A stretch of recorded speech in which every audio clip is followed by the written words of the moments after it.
A continuación, explicaremos la división celular de la mitosis y la meiosis. La mitosis es una forma de reproducción celular en donde una célula madre da origen a dos células hijas que son iguales a la célula madre, teniendo el mismo número de cromosomas y la misma información genética, por tanto, no hay variedad genética.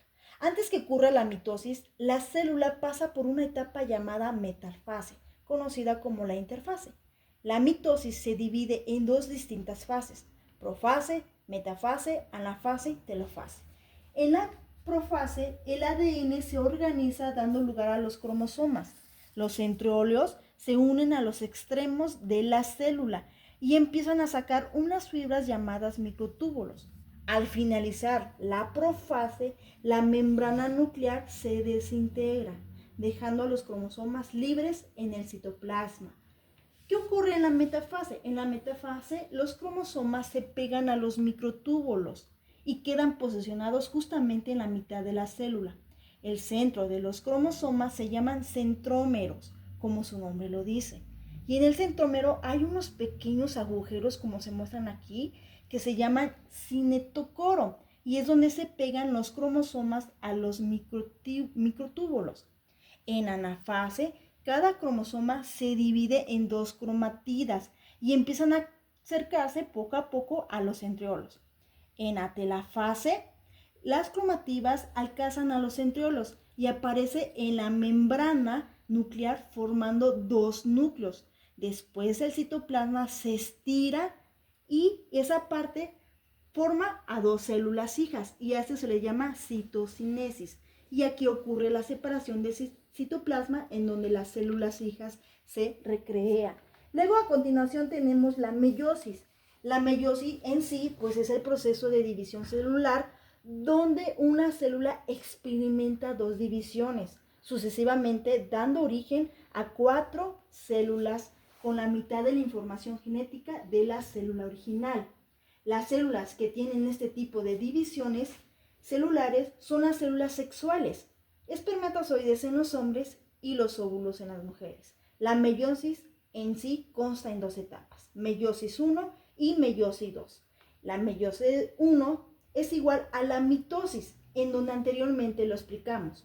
A continuación explicaremos las fases. En la profase 1, el ADN se condensa, dando lugar a los cromosomas. Estos cromosomas se van a mezclar entre sí.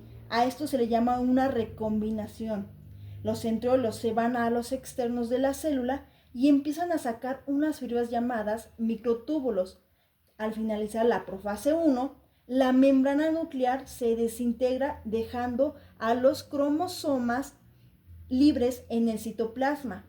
En la metafase, los cromosomas se pegan a los microtúbulos y quedan posicionados justamente a la mitad de la célula en la anafase 1. Cada cromosoma se divide en dos cromatidas y empiezan a acercarse poco a poco a los centriolos. En la telofase 1, las cromativas alcanzan a los centriolos y aparece la membrana nuclear, formando dos núcleos posteriormente en el citoplasma. Y el citoplasma lo que ocurre es que se va a estirar y esa parte de la mitad para formar dos células en la misma cantidad de los cromosomas, dando obviamente a la célula original. A eso también se le llaman células diploides, ya que conservan la misma cantidad de cromosomas y las células formadas al de la célula original. En la meiosis 2 ocurre exactamente lo mismo que pasó en la meiosis 1. Solamente hay que tener en cuenta que a las dos células formadas al entrar a la profase 2, pues no hay una duplicación en sí del material genético. Y cuando lleguen a la telofase, las 4 nuevas células, pues formadas, habrán perdido la mitad de su material genético.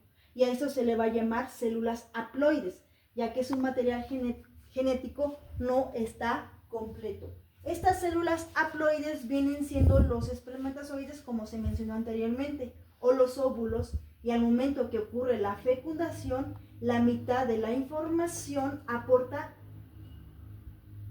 aporta información y al unirse formarán una célula diploide que contendrán la información genética de ambos progenitores.